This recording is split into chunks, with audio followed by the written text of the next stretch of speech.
उसी को टारगेट करके उसी समय लूटूंगा। अगर किसी को बचाना हो तो बचा सकता है, ये बात हकीकत है। इस हिंदुस्तान के हर कोने पे चर्चा होती है, काफी दूर दूर से रात को लोग आते हैं। हम तो कंटिन्यू खेलने आते हैं ना यहाँ। डाकू कहा गया ना तो सुल्ताना मसीहा था। को लूटना और गरीबों में बांटना। वो मैं आपको बता दूं क्यों मसीहत है, वो रीजन है। देखिए आज की डेट में अब तो हम आजाद भारत में रह रहे हैं, पहले आजाद नहीं था भारत। और अगर सुल्ताना ने विपक्ष में काम करा है तो अंग्रेजों के खिलाफ करा है। तो कहीं ना कहीं अगर कहा जाए तो डाकू तो शब्द जो होता है तो बड़ा बुरा शब्द है कि एक ऐसी हस्ती को डाकू कहा जाता है। ये है सुल्ताना डाकू का किला।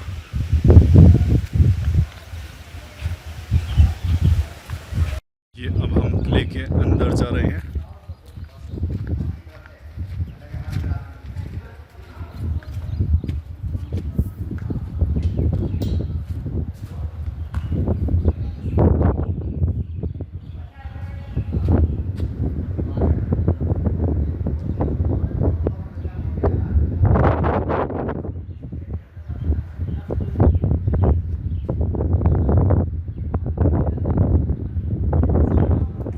दोस्तों नमस्कार।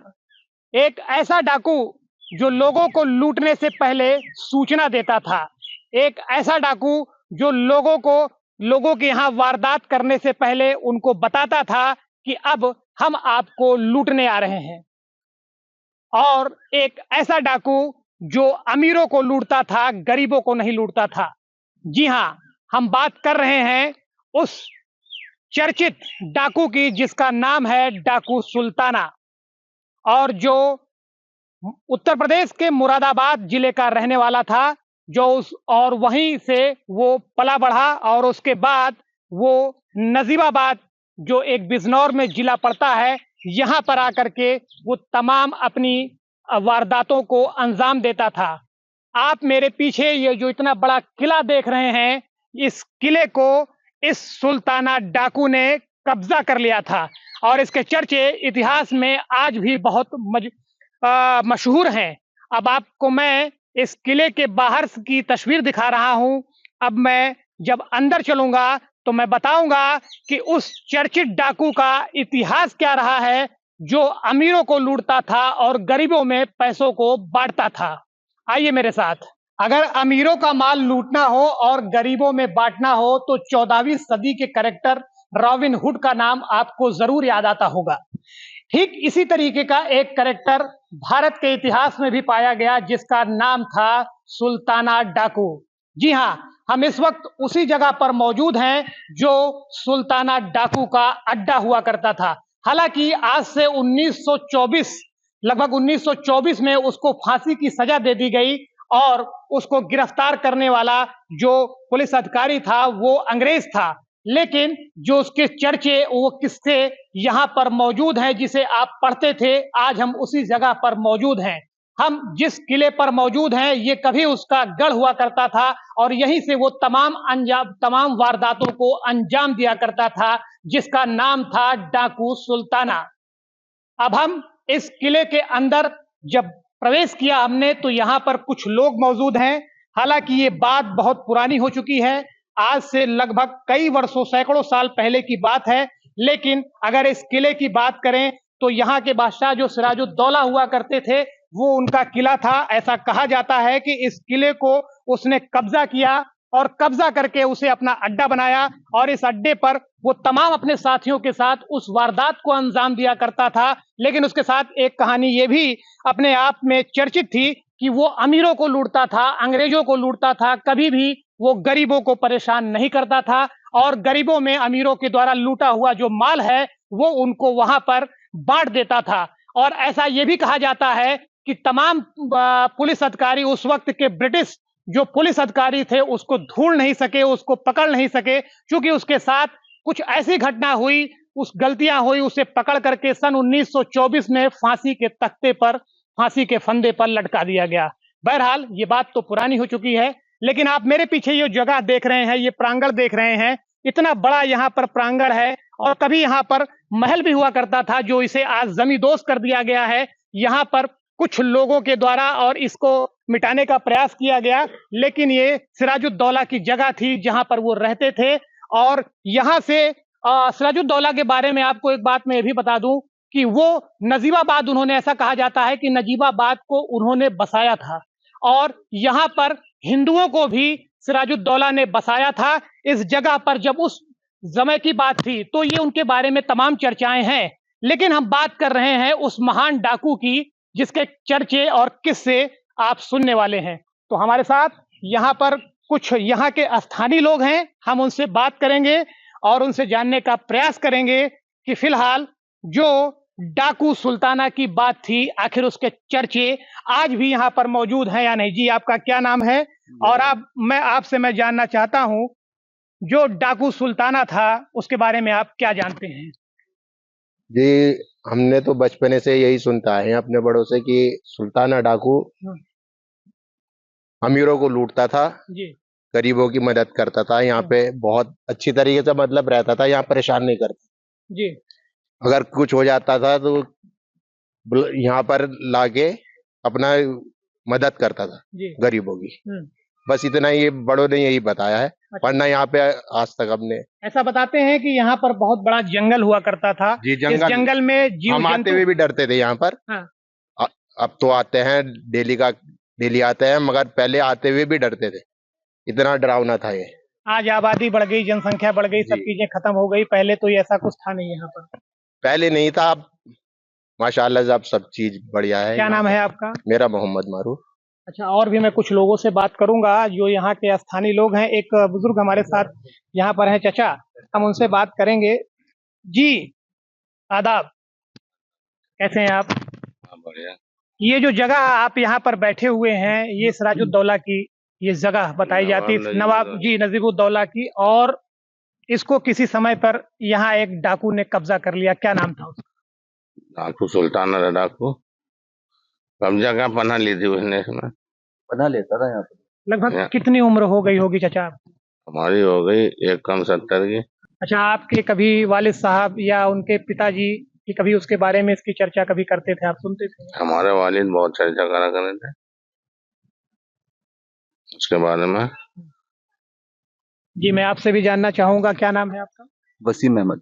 वसीम साहब, आप क्या जानते हैं डाकू सुल्ताना के बारे में? बस हम अपने बड़ों से जानते हैं जी, यहाँ पर सुल्ताना डाकू पनाह लेते थे आके, और काफी चर्चा रही है उनकी, फांसी हो गई थी, बस यही मालूमात है। बाकी तो अपना ये किला है, इसमें आना जाना बचपन से है हमारा। मगर यह है कि काफी अमीरों को लूटना, गरीबों को बांटना, क्योंकि गरीबी गुरबत से निकला था वो। ऐसा कहा जाता है कि वो मुरादाबाद जिले का अर्थला गांव का था और बाद में नजीबाबाद में उसने शरण ली। हाँ, ये बात सही है, शरण ली है, मगर उसको ये अड्डा मिल गया था।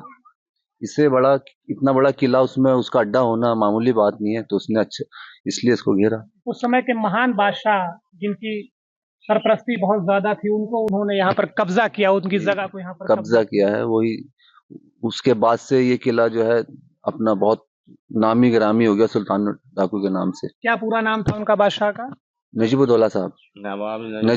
तो ये बात हो गई नवाब नजीमुद्दौला साहब की। अब हम बात करते हैं उस चर्चित चोरियों की जिसकी वजह से वो मशहूर हुआ। हमारे साथ एक यहाँ पर स्थानीय पैनल है, आप सभी यहाँ पर साथ रहे, मैं चाहूंगा आप सभी से बात करने की और कुछ जानने का प्रयास करूंगा। जी भाई साहब, जरा सा एक मिनट इधर आइए, हम आपसे बात करना चाहेंगे। आइए, हमारे साथ यहाँ पर एक स्थानीय जिला बिजनौर के पत्रकार फैजल खान साहब मौजूद हैं, वो भी तमाम स्थानीय ग्राउंड रिपोर्ट करते रहते हैं, हम उनसे जानने का। जी, क्या चर्चा मशहूर है डाकू सुल्ताना? देखिए, सबसे पहले मैं आपको बता दूं, सुल्ताना डाकू नहीं है।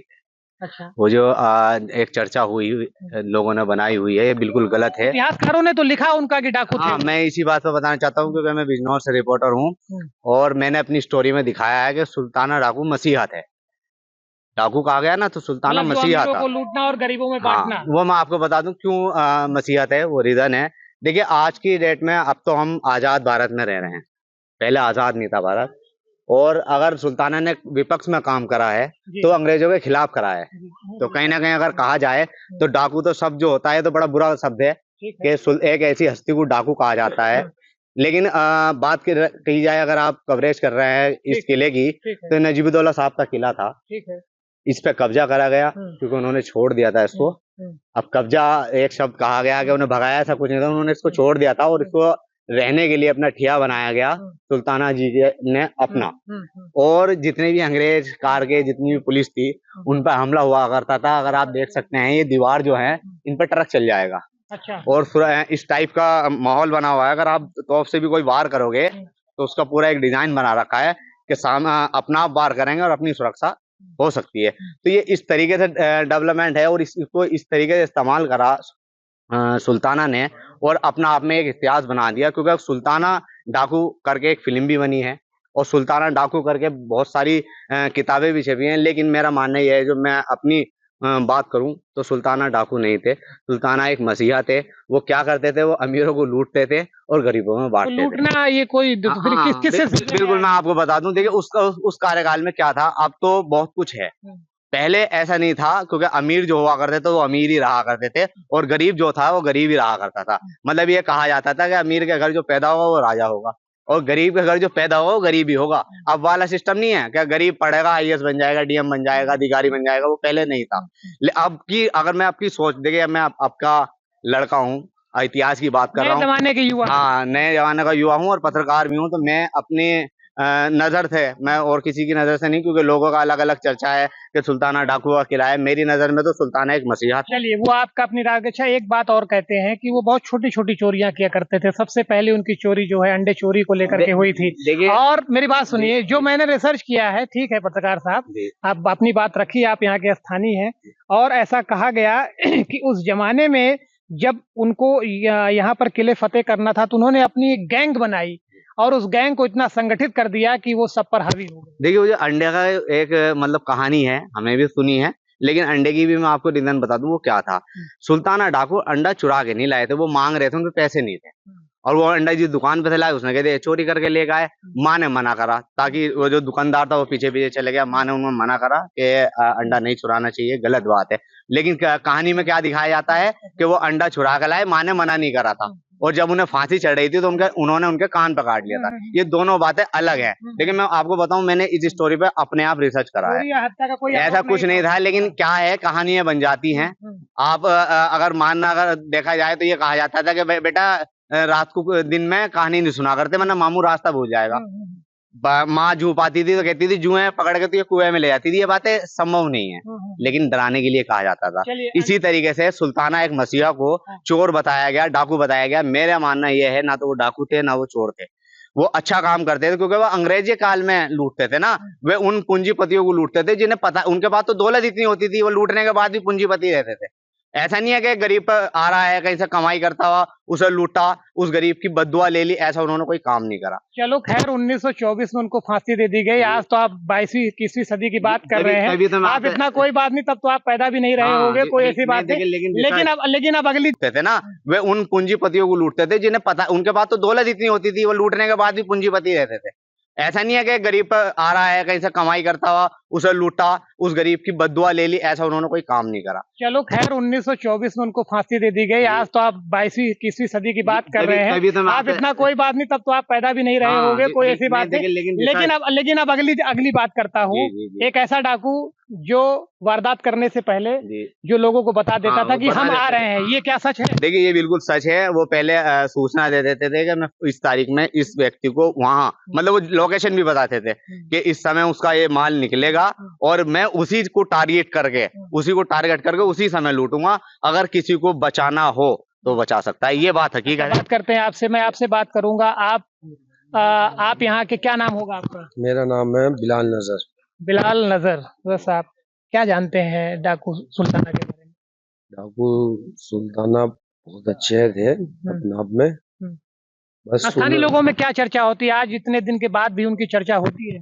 जी बहुत चर्चा होती है उनकी, पूरे इस हिंदुस्तान के हर कोने पे चर्चा होती है। काफी दूर दूर से रात को लोग आते हैं, हम तो कंटिन्यू खेलने आते हैं ना यहाँ। अच्छा एक बात बताओ, आपको क्या लगता है, इतना बड़ा परिसर है, इतना बड़ा ये यहाँ पर किला है, इसकी मरम्मत होनी चाहिए या फिर अब ये खंडहर में तब्दील होता जा रहा है? नहीं, इसकी मरम्मत होनी चाहिए और चल भी रही है मरम्मत। काफी कौन कर रहा है मरम्मत इसकी? ये गवर्नमेंट ही कर रही है। अच्छा, यहाँ पे पुरातत्व विभाग जो है, जो खोदने मेरठ वाले यहाँ पर आ रहे हैं, यहाँ पर रिसर्च भी कर रहे हैं। जी मेरठ वाले जी यहाँ पर चल रहा है। और काफी ये गेट भी लग गया है 4 जगह, एक वो लगा, एक उधर लगा, एक उधर और एक ये फ्रंट गेट है। बाकी सब बंद रहते हैं, ये खुला रहता है।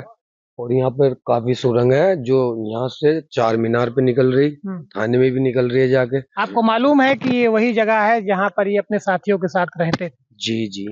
और सिराजुद्दौला साहब की ये जगह थी, बादशाह उस वक्त थे जी। क्या है यहाँ पर जी? हौज भी है, हौज पानी की हौज। पानी सुरंग भी यहाँ पर बताई गई, सुरंग भी यहाँ पर? सुरंग भी यही है। अच्छा, सुरंग का लगभग क्या कहाँ से कहाँ तक निकलती रही होगी? ये तो हमें पता नहीं कहाँ से कहाँ तक निकलती रही। लेकिन सुरंग थी, सुरंग आज भी यहाँ पर मौजूद होगी। हो सकता है डाकू सुल्तान अपने समय यहाँ से निकलते रहे हो सकता है, हाँ बिल्कुल।